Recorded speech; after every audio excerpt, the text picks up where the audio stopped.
मंत्रा face wash, ये कोई cosmetic नहीं, आयुर्वेदिक औषधि है। पश्चिम बंगाल के चुनाव पर सीएम रेखा गुप्ता का बयान, कहा ममता की तुष्टीकरण की राजनीति ने पहुंचाई राज्य की आत्मा को चोट, इस बार बंगाल की जनता देगी बदलाव के लिए वोट।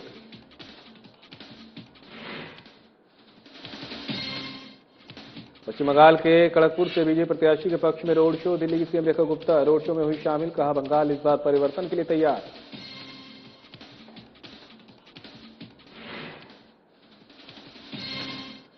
दिल्ली की सीएम रेखा गुप्ता का बयान, कहा विरासत और आधुनिकता के संगम को मिली नई दिशा, दिल्ली को किया जाएगा मजबूत पर्यटन हब के रूप में विकसित।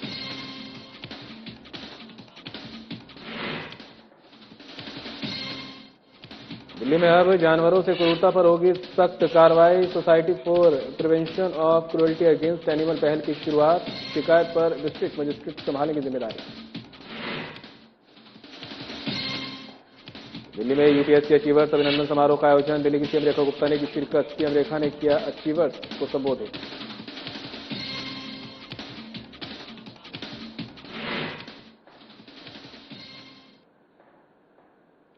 नमस्कार, दिल्ली खबरें लेकर मैं हूं आपके साथ संदीप निरंजन सरकार। दिल्ली की सीएम रेखा गुप्ता पश्चिम बंगाल पहुंची। सीएम रेखा गुप्ता ने कहा कि मां दुर्गा की आराधना से सजी साहित्यिक, संगीत और साधना से समृद्ध बंगाल की पावन धरती को नमन। बंगाल अन्याय, हिंसा और तुष्टीकरण से मुक्ति चाहता है।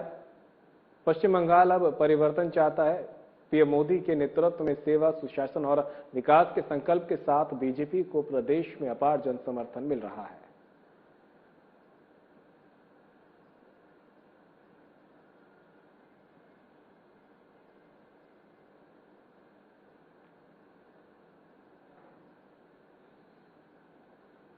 दिल्ली की सीएम रेखा गुप्ता का बयान सामने आया है, जिसमें बंगाल चुनाव पर उन्होंने बोलते हुए कहा कि ममता बनर्जी और टीएमसी की तुष्टीकरण, हिंसा और भ्रष्टाचार की राजनीति ने राज्य की आत्मा को चोट पहुंचाई है। लोकतंत्र भय में बदल गया है, आवाज उठाने वालों को दबाया गया। इस बार बंगाल के लोग बदलाव के लिए वोट देने जा रहे हैं। चुनाव भय से मुक्ति और सुरक्षित सम्मानित बंगाल की दिशा में कदम बढ़ाने का अवसर है।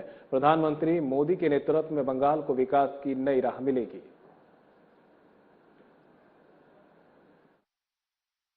लोग बंगाल से इस अत्याचार को खत्म कर दो, इस भ्रष्टाचार को खत्म कर दो और लेकर के आओ, जैसे पूरे देश में डबल इंजन की सरकार काम करती है। ऊपर मोदी जी का शासन होता है, नीचे जनता का शासन होता है। वो सरकार बंगाल में चाहिए, ताकि हमारी रोड, हमारे अस्पताल, हमारे स्कूल, हमारे यहाँ पे उद्योग सब काम कर सके और जनता को विकास मिल सके। करेंगे ना? करेंगे ना? मैं आप सबको ढेर सारी बधाई और शुभकामनाएं देती हूँ और इस बार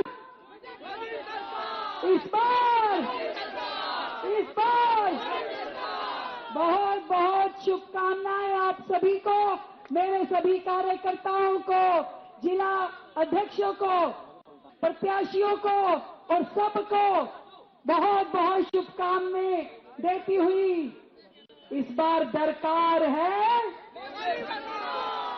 चाहिए मोदी सरकार है। बहुत बहुत धन्यवाद। पश्चिम बंगाल की खड़गपुर सदर विधानसभा से बीजेपी प्रत्याशी दिलीप घोष के समर्थन में रोड शो का आयोजन किया गया, जिसमें दिल्ली की सीएम रेखा गुप्ता भी शामिल हुई है। रोड शो की जानकारी देते हुए सीएम रेखा गुप्ता ने बताया कि रोड शो में बंगाल के नेता प्रतिपक्ष शुवेंदु अधिकारी भी शामिल हुए। इस रोड शो में उमड़ा जनसैलाब स्पष्ट कर रहा है कि बंगाल परिवर्तन के लिए तैयार है। सालों की अराजकता, गुंडागर्दी और तुष्टीकरण के खिलाफ जनता ने करारा संदेश देने का मन बना लिया है। बीजेपी ने पिछले चुनाव में 3 सीटों से 77 सीटों तक का सफर तय किया है।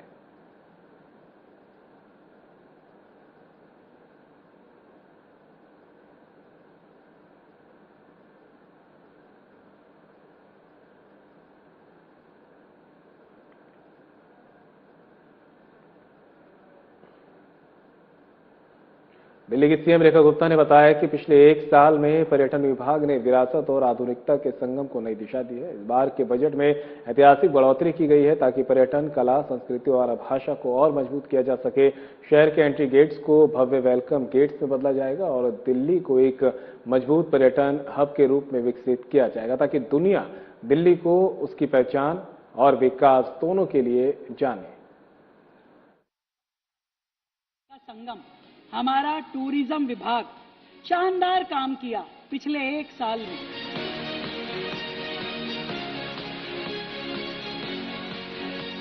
इसीलिए हमने अपने इस विभाग का बजट बढ़ा के 121 करोड़ से 412 करोड़ रुपए कर दिया और अलग से आर्ट, कल्चर और लैंग्वेज का 173 करोड़ रुपए कर दिया। दिल्ली की ब्रांडिंग, दिल्ली की पॉजिटिव इमेज बिल्डिंग, इन सब के लिए सरकार काम करेगी।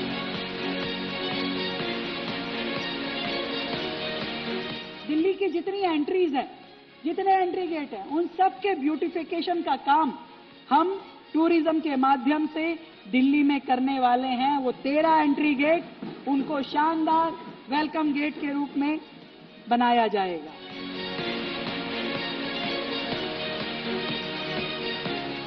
और दिल्ली को ग्लोबली कल्चरल मैप पे दिखाई देना चाहिए। दिल्ली की एक ऐसी इमेज जो हमारी विकास और विरासत से जुड़ी हुई है, उसको दिखाई देनी चाहिए।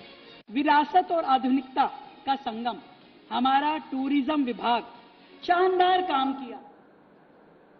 दिल्ली की सीएम रेखा गुप्ता ने बताया कि सरकार ने 13 जिलों में society for prevention of cruelty against animal की पहल शुरू की है। अब किसी भी जानवर से क्रूरता की शिकायत पर डिस्ट्रिक्ट मजिस्ट्रेट जिम्मेदारी संभालेंगे और त्वरित कार्रवाई होगी। सीएम रेखा गुप्ता ने कहा कि सरकार पहली बार पुराने वेटरनिटी हॉस्पिटल्स को सुधार रही है, जहां डॉक्टर की दवाइयों की और दूसरी सभी व्यवस्थाएं होंगी। शेल्टर होम का मतलब सिर्फ इलाज और देखभाल नहीं है, जानवर पकड़कर ले जाना नहीं है।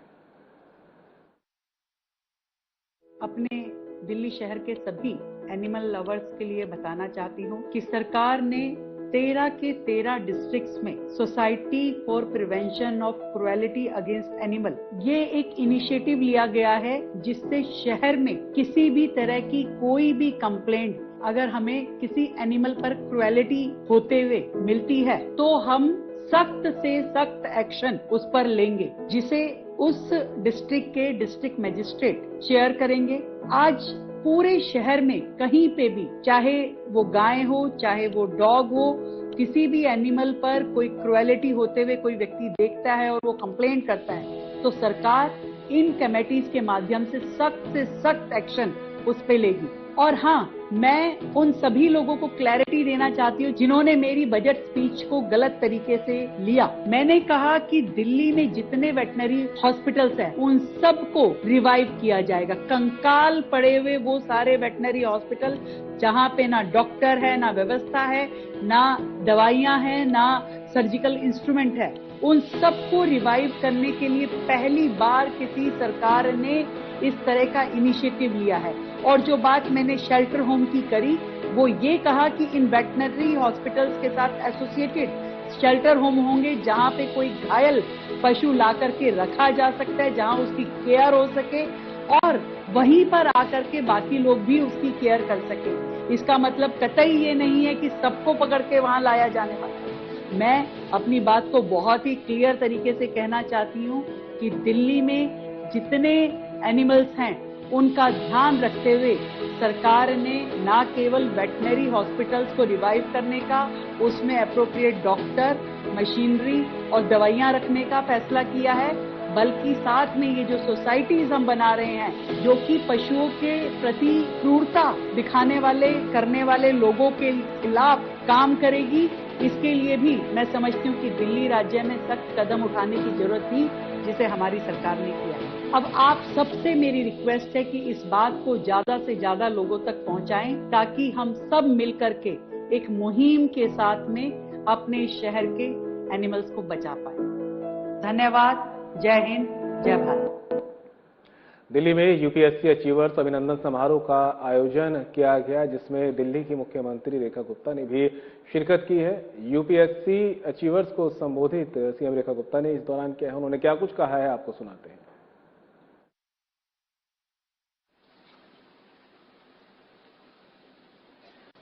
Thank you so much. सच में मेरे लिए भी ये बहुत ही गर्व और आनंद के क्षण है कि मैं आप सबके साथ आज यहां उपस्थित हूं। भविष्य के वो चेहरे, वो उज्जवल कल मेरे सामने आज आप सभी युवा साथियों के रूप में यहां बैठा है मेरे प्रांगण में। बहुत बहुत बधाई आप सबको, बहुत बहुत शुभकामनाएं। मुझे सच में लग रहा है कि जैसे मेरे सामने इकट्ठे बैठे हैं ढेर सारे सपने, ढेर सारा संघर्ष और बहुत सारी सफलता आज एक मंच पे यहां आप सबके रूप में यहां उपस्थित है। फिर से बधाई और फिर से शुभकामनाएं।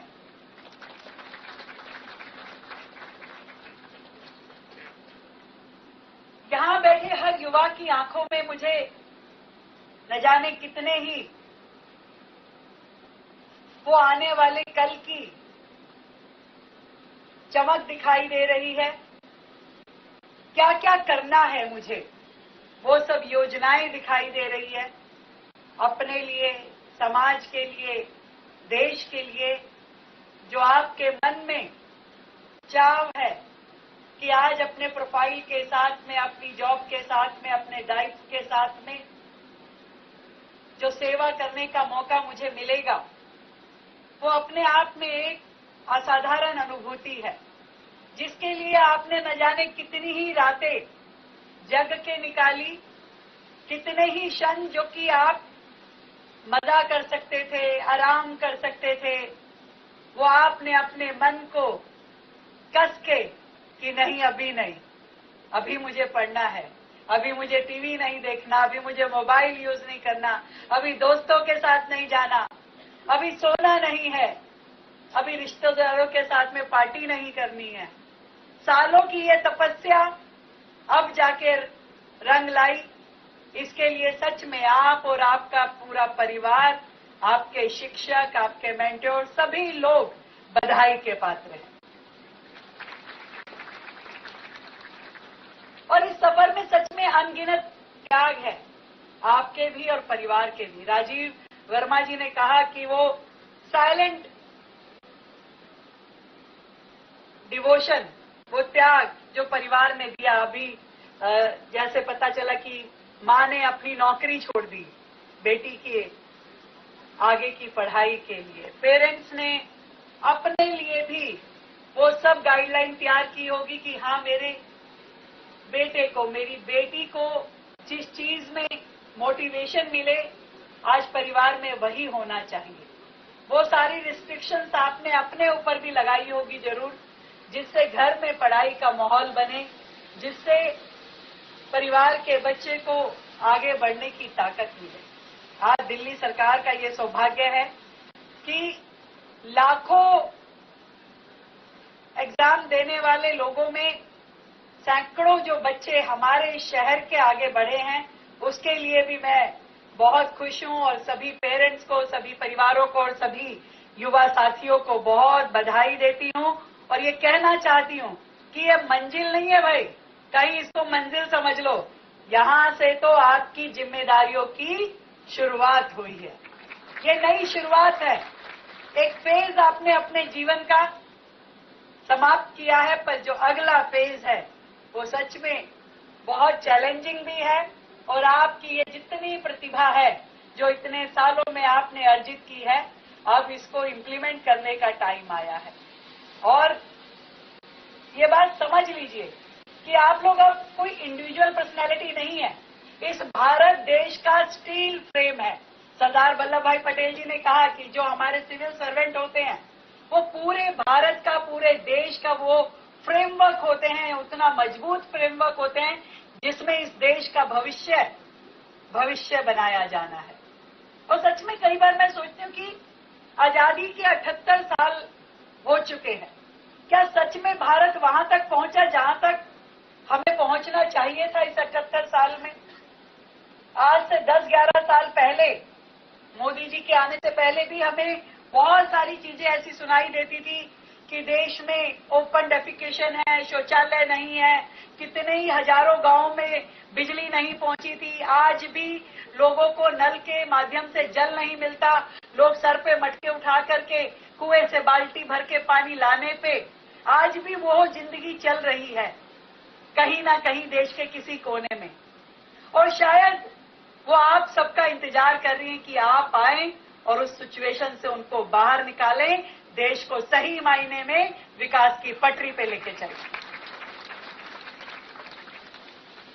आप नींव है हमारे देश की, इस पे पूरी इमारत खड़ी होनी है। कई बार अभी राजीव जी अपने बारे में बता रहे थे, अभी हमारे पुराने चीफ सेक्रेटरी साहब जब रिटायर हुए और नए आने थे तो मुझसे कई नाम डिस्कस हुए, और राजीव जी का जब नाम आया तो मैंने कहा, पूछा कि भी कैसे व्यक्ति हैं? कह रहे जी 2 अच्छी बातें और 1 थोड़ी कमी है। मैं कहा क्या? कह रहे इंटीग्रिटी वाइज तो बहुत ही बढ़िया है, मेहनती बहुत बढ़िया है, पर वो एक रूल बुक लेके घूमते रहते हैं, वो रूल के बड़े बाउंड है। मैं कहा वो चलेगा, अगर जो व्यक्ति मेहनती है, जो इंटीग्रिटी वाइज बहुत बढ़िया है, ऐसे ही व्यक्ति से राज्य आगे बढ़ पाएगा। तो हर ऑफिसर में मैं ये समझती हूँ ये क्वालिटी होनी बहुत जरूरी है।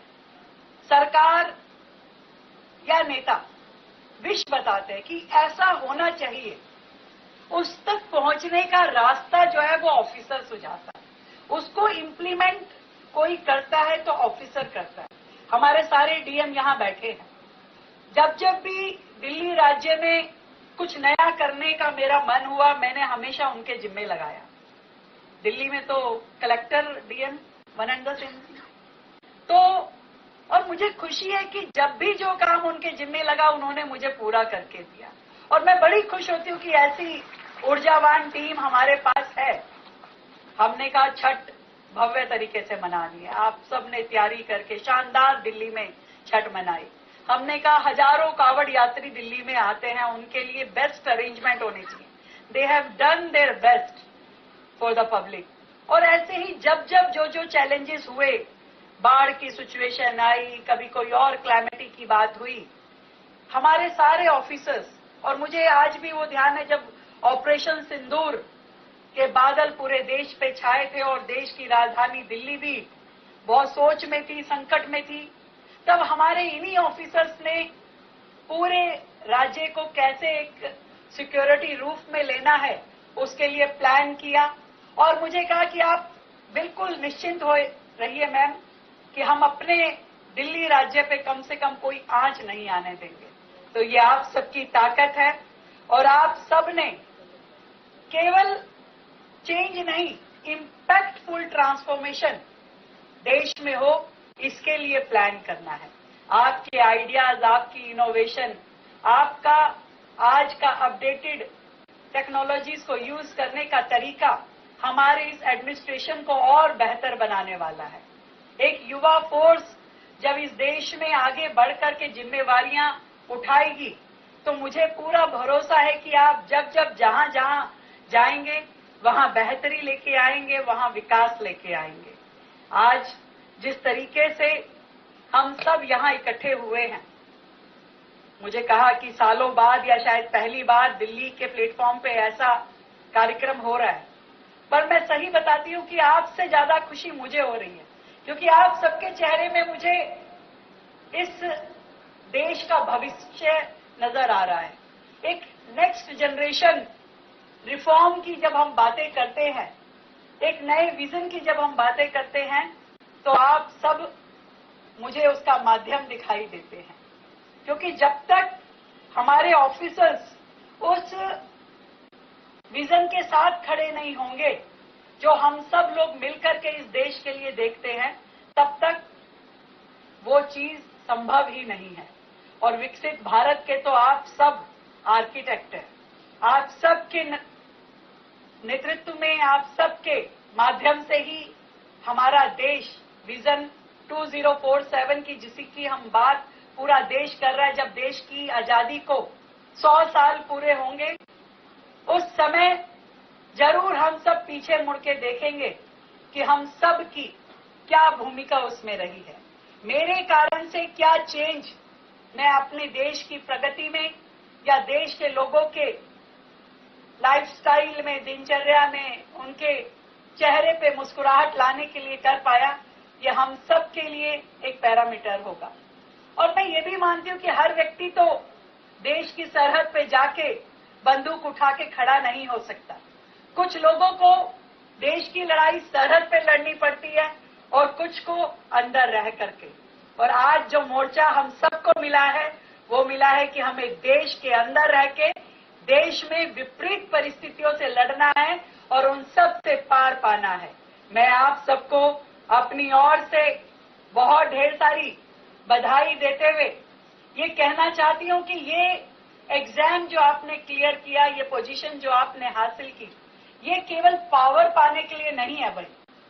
केवल पावर तो आपको शायद किसी और प्रोफेशन में भी मिल जाती, पर पर्पस है आपके यहाँ आने का।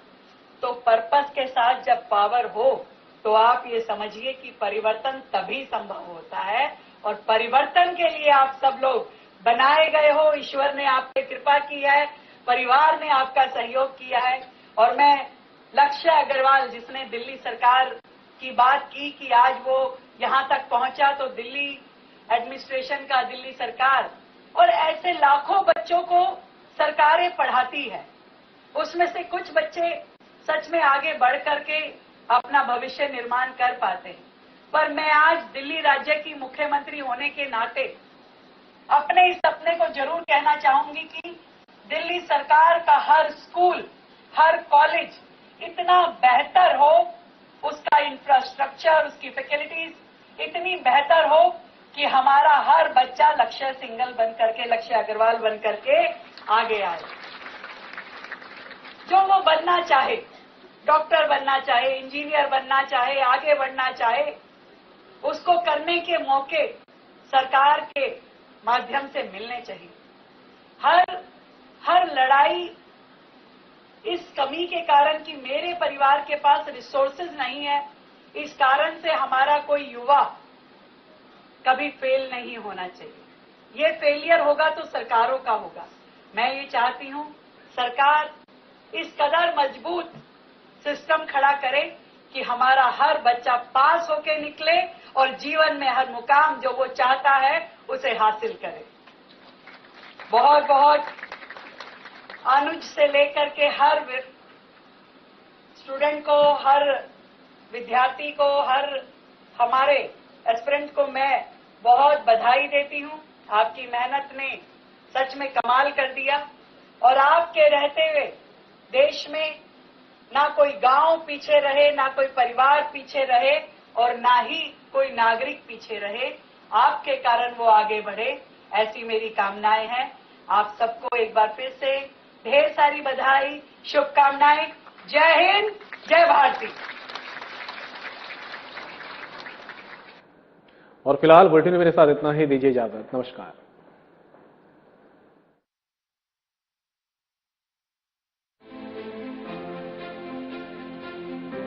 क्या रंग खिला